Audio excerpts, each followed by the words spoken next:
Aujourd'hui dans le Bitcoin, sincèrement désolé de pas avoir fait de vidéo ce matin, j'ai dû choper une connerie parce que j'ai dû choper soit froid, soit une allergie, mais la voix ça allait pas du tout.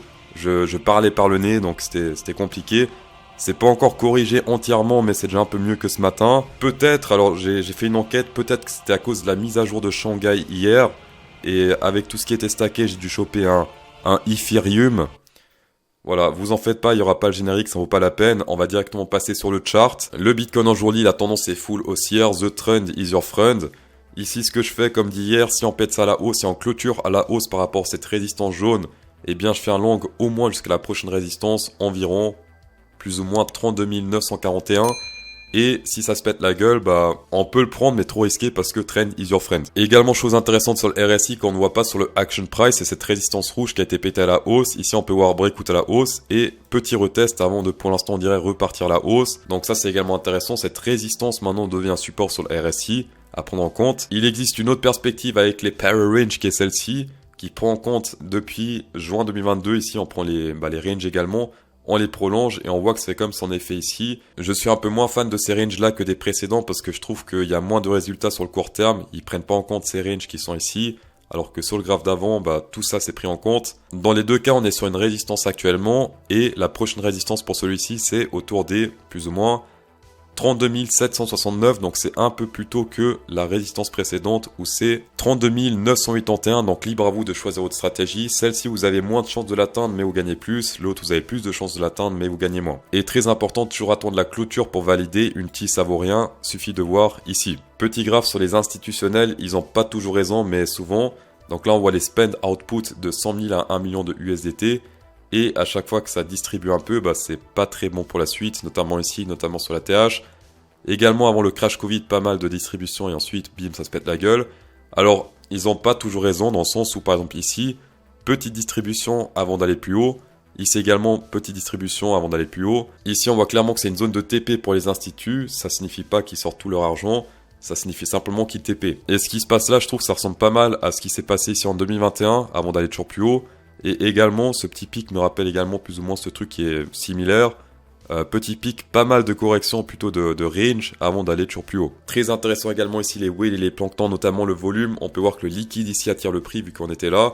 Beaucoup de liquide au nord et ensuite hop, on prend tout ça. Maintenant ça s'est vidé un peu, il n'y a plus grand chose au nord et au sud, en tout cas visuellement ici sur ce graphe. Par contre ce qui est un peu rassurant c'est que les whales ici ne montent pas. Les marrons ici font que monter, pendant que les 100 à 1000 ils sont très bas. Donc eux ils se disent c'est bon j'ai loupé le train, j'attends que ça aille à 15 000. En tout cas les gros sont là, les petits ne sont pas là, ça permet de exit liquidité une fois que les petits vont FOMO et que les gros vont commencer à vendre. Bitcoin en 4 hour candle, on a ce ascending triangle qui atteint sa target, il me semble, si on prend la hauteur ici et si on met ça sur le breakout, ici tout simplement, oui, non, très proche en tout cas, 31 200, 226 et pour l'instant on atteint les plus ou moins 31 068, on est très proche de cette target. Pour ceux qui sont encore plus bullish, on peut prendre ce range ascendant qui est théoriquement un bull flag.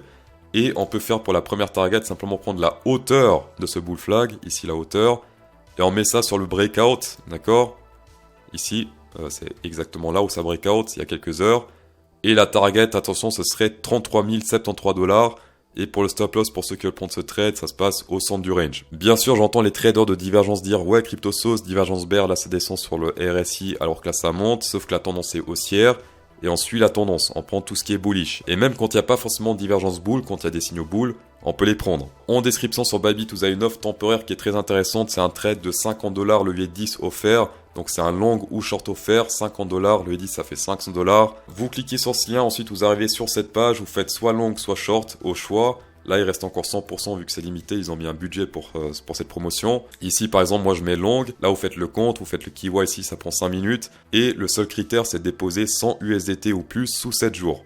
Une fois que vous avez fait ça, sous 7 jours, vous allez recevoir ici sur la page des récompenses, donc sur le logo Windows ici, vous cliquez sur centre des récompenses et c'est là où vous pourrez lancer votre trade sous 7 jours. Et en parlant de Ethereum, on va passer au vent Ethereum.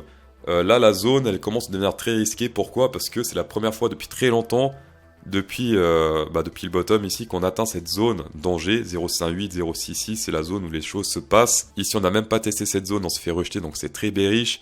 Et là, on a enfin testé cette zone. En semaine, on a Space Algo ici qui est sur le point d'atteindre sa première target. Donc ça également, c'est très important de prendre un TP pour ceux qui ont pris ça. En 3 jours on retourne en 3 jours on est dans un range gigantesque ascendant qui également est en train de tester son top. Rentrer maintenant, c'est un peu risqué. Prendre ses TP, oui. Et shorter potentiellement pour ceux qui veulent faire du counter-trade, la contre-tendance, c'est risqué, mais pourquoi pas. Personnellement, je fais pas de counter-trade. La preuve, c'est que ici, on a testé le top de ce range. Et qu'est-ce qui s'est passé? Légère correction, mais rien de très incroyable, avant d'aller toujours plus haut. Également, sur le Ethereum, on est sur du 60% de shorter. Les gens ont tous shorté Shanghai. Je pense qu'il y a plus eu de short que de gens qui ont retiré des Ethereum ici. Énormément de shorters piégés. Et pareil sur le Bitcoin, un peu moins, mais quand même pas mal de shorters piégés, puisqu'on est 56% sur le Bitcoin pour 60% sur le Ethereum. On va passer au coin du public. On m'a demandé le EGLD. Alors le EGLD, pour commencer, est-ce que j'achèterais ce truc? Le prix actuel, on est sur un moins 91%, c'est énorme. Les alts qui ont du potentiel sur du long terme ont déjà été rechargés sur le bottom, et là pour l'instant bah ça charge, ça décharge, ça charge, donc c'est que du trading ce qui se passe là en fait. Niveau structure, ça se triangleise ici, donc ça peut être intéressant pour trader les breakouts. Pas seulement ce triangle là, parce qu'on peut voir quand même que breakout à la baisse, et c'était pas incroyable. Ici également, je me fierais plus à un breakout à la hausse, donc si ça breakout à la baisse, tu prends pas. Si ça breakout à la hausse, tu peux tenter, mais c'est pas honnêtement le coin que je vais trader. Est-ce qu'on a un prédicteur de breakout? Oui, mais vite fait, parce que là, on a une résistance sur le RSI qui est en train d'être retestée. Donc si on breakout ça à la hausse, tu peux t'attendre à un pump ici sur le EGLD, sauf que ce triangle-là est plutôt petit par rapport au triangle sur l'action price.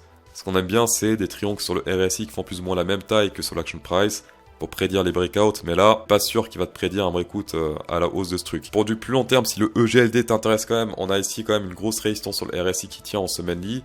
Donc là, un breakout à la hausse, ça peut être plutôt intéressant. Peut-être même moi, je vais acheter ici un petit peu de EGLD si on breakout ce truc à la hausse avec 1, 2, 3, 4 tests. Il y a une résistance, celle-ci, qui a été pétée ici, mais la deuxième tient encore puisque on a pas mal de retests. Une fois, bon là ça compte pas, 2 fois, 3 fois, 4 fois, 5 fois, 6 fois. Donc ça peut faire pas mal de résultats si on pète cette résistance ici à la hausse, ce qui n'est pas encore le cas. Également, chose très importante, c'est le SP500 jourly qui est en train de breakout cette résistance de manière très bullish. On a breakout ici à la hausse, retest, et là, road-to, au moins la prochaine résistance, ça se passe plus ou moins à 40 000. Putain, je suis trop habitué au Bitcoin. 4289, pas grand chose avant. On a un petit peu de volume ici dans la zone actuelle, mais une fois qu'on pète ça à la hausse, plus grand chose jusqu'à la TH, en tout cas beaucoup moins que ce qu'on a eu ici bas. Plutôt une bonne nouvelle pour les cryptos, on a également le dollar index qui se pète la gueule. Alors attention, si ça range, si le Bitcoin range contre le dollar et que le dollar se pète la gueule, le Bitcoin perd de la valeur vu que le dollar perd de la valeur également. J'ai fait un post hier sur Twitter qui parle de ça. Dans tous les cas, merci d'avoir checké cette vidéo, c'est toujours un plaisir. Insérez un pouce bleu dans cette vidéo pour incrémenter encore plus le plaisir. Putain mon nez. Et bon week-end. Et bon rétablissement, CryptoSauce.